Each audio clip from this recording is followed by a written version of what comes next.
Hello, my name is Montserrat Grajeda, and today I will be doing a presentation on the 1971 Sylmar earthquake. Before I get into the presentation, I would like to do a brief overview of what an earthquake is and what it consists of. As many of you know, an earthquake is a shaking of the surface of the earth when there is a sudden slip on a fault, and this usually occurs when tectonic plates bump against each other and cause a sudden shock and the ground to shake. Earthquakes are measured by using an earthquake seismograph like the one you can see in the lower right hand corner. And these earthquakes, sometimes you can tell if like certain minutes before they start, other times you won't be able to tell and they will just come out of nowhere. The 1971 Sylmar earthquake occurred on February 9th, 1971, and it was a major earthquake that hit the San Fernando Valley at 6 a.m. with a magnitude of 6.6. This earthquake is a very important earthquake because it was one of the worst to hit the urban area of California ever since the earthquake of Long Beach in 1933, which had a magnitude of 6.4. The epicenter of this earthquake was near Magic Mountain, which is only about 6 miles northeast of Sylmar, which is why Sylmar was where it was felt the most. Because of this earthquake, there was a lot of property damages to buildings, to freeways, to the ground. As you can tell from these pictures, you can tell that the freeways were really ruptured from the ground up, and then also buildings collapsed out of nowhere. It resulted in 65 deaths and more than 2,000 people were injured. And two of the most important places that got collapsed because of this earthquake was one, the San Fernando Veterans Administration Hospital, and the other one was the Olive View Hospital. Out of the 65 casualties, 49 of them, only of them occurred in the San Fernando Veterans Administration Hospital, and then the other occurred in the Olive View Hospital, which was collapsed under the freeway overpasses due to the shaking.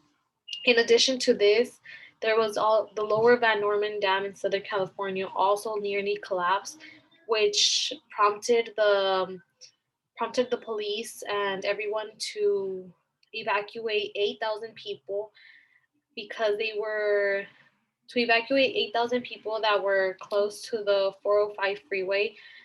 Meanwhile, they lowered the levels of the dam.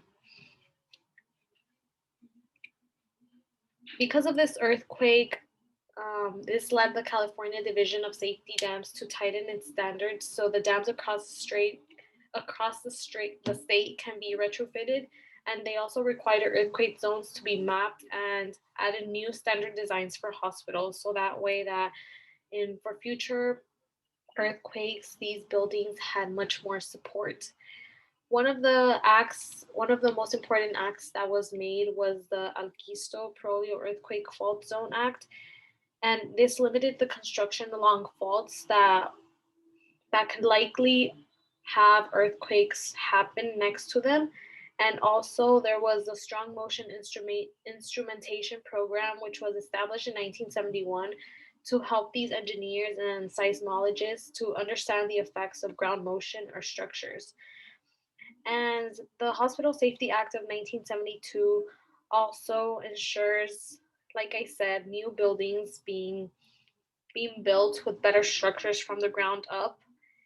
That way, in the future, the buildings won't collapse and there won't be as much casualties and property damage done. This earthquake left a lot of property damage and it included over $500 million in property damage.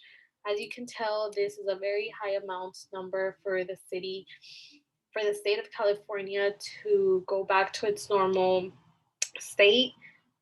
But for this reason, it is essential that we are always prepared. So from this from this earthquake, we can take that we should make an emergency plan, we should protect our home, and we should learn how to stay safe during an earthquake because we never know when an earthquake might happen or how big it could be and the damages that they could be done not only to the buildings and to the freeways but also the lives that can be lost and the amount of people that could be left wounded and injured. Thank you.